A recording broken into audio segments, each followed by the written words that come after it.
तो चलिए अब प्रिंसिपल की हमने जो है अकाउंटेंट के जो इम्पोर्टेंट जो है सेक्शन थे, तो इस बार अभी आज का जो पेपर हुआ उसमें हमने डिस्कस कर लिया था। प्रिंसिपल का ये पेपर है और हम इसकी शुरुआत कर रहे हैं सामान्य हिंदी से। तो प्रिंसिपल में क्या पूछा गया था सामान्य हिंदी में, उसको समझ लेते हैं, क्योंकि बहुत ही जैसे पिछली बार पूछा गए थे क्वेश्चन फेज 1 में, वैसे ही क्वेश्चन इस बार भी पूछे गए हैं। और जिनका कल एग्जाम है और 21 को एग्जाम है, वो इस तरह से अपनी तैयारी कर लें, अभी भी थोड़ा समय आपके पास है। पहला क्वेश्चन ये है कि पानी पीकर घर पूछना, वैसे पानी पीकर जात पूछना जो होता है मुहावरा होता है, यहाँ पे लिखा है कि पानी पीकर घर पूछना मतलब पूछना।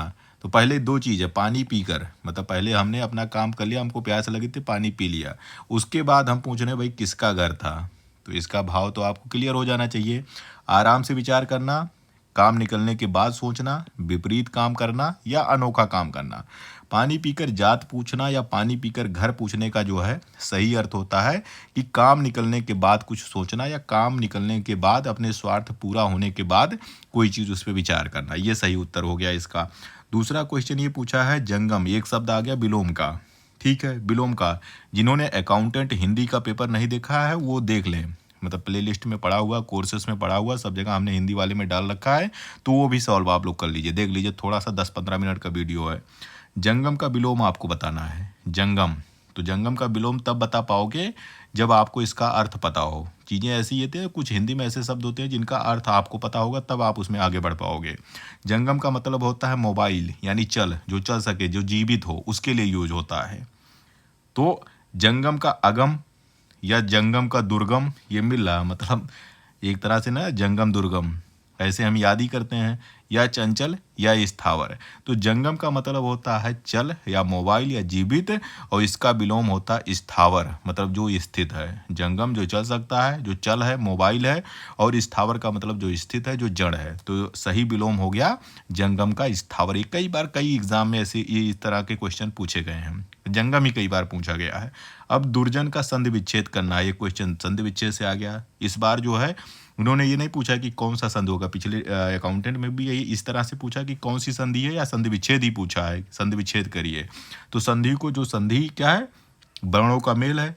अब उन वर्णों के मेल को फिर से अलग करना संधि विच्छेद कहलाता है। दुर्जन का संधि विच्छेद क्या होगा, दुहधनजन या दुजन अर्जन, दुर्धनजन या दुराधन जन। तो दुर्जन जो होता है ये विसर्ग संधि का एग्जाम्पल है। विसर्ग, विसर्ग मतलब जहाँ आहा की मात्रा लगी हो, विसर्ग।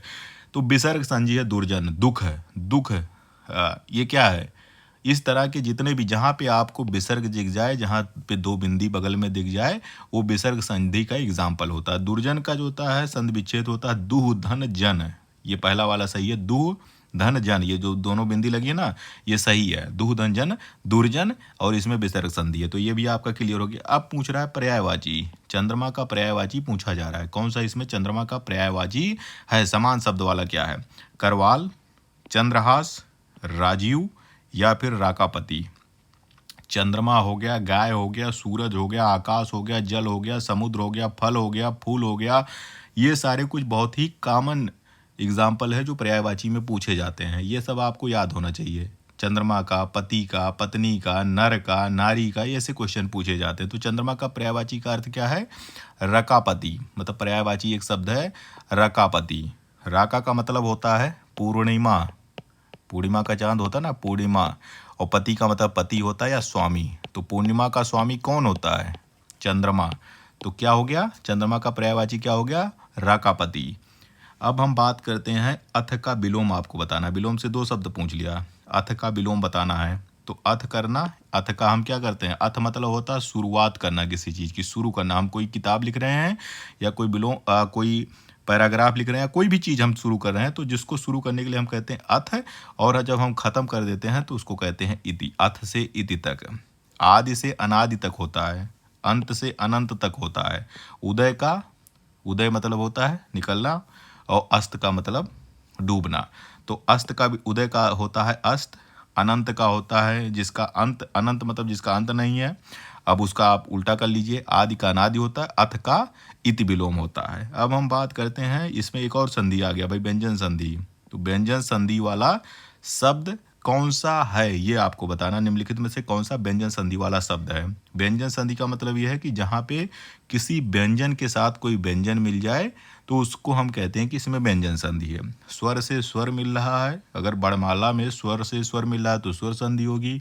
विसर्ग हमने देख ही लिया, अगर आहा मिल रहा है तो विसर्ग संधि हो गई। व्यंजन से व्यंजन मिल रहा है तो व्यंजन संधि हो गई। तो यही हमको बताना है, यथेष्ट, अत्यधिक, प्रत्येक और उच्छ्वास।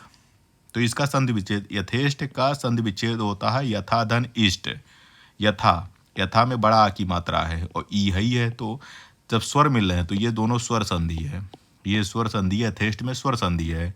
अत्यधिक का संधि विच्छेद होगा अति धन अधिक है, तो अति में कौन सी मात्रा है, ई की मात्रा है, और अधिक में आ की मात्रा है, दोनों क्या है, स्वर हैं, तो कौन सी संधि होगी, ये भी स्वर संधि है।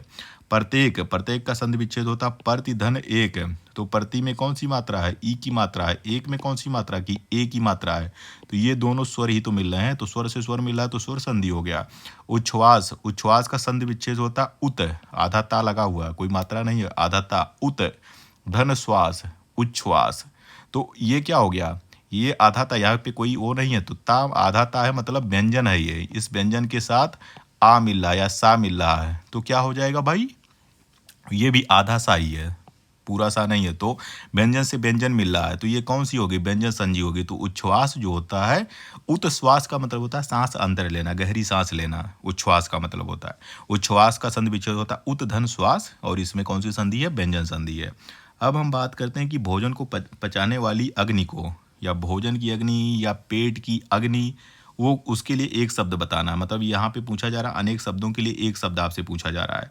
भोजन को पचाने वाली अग्नि होती है, जंगल की आग होती है, समुद्र की आग होती है, उस इस तरह से ये जुड़ा हुआ है।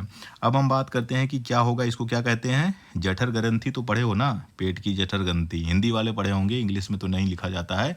तो पेट की अग्नि या भोजन पचाने वाली अग्नि को हम जठराग्नि कहते हैं, एक शब्द है। बड़वा अग्नि का मतलब होता है समुद्र की आग, जब समुद्र में आग लगता है तो हम कहते हैं कि ये बड़वा अग्नि है। दावा अग्नि मतलब जंगल की आग है।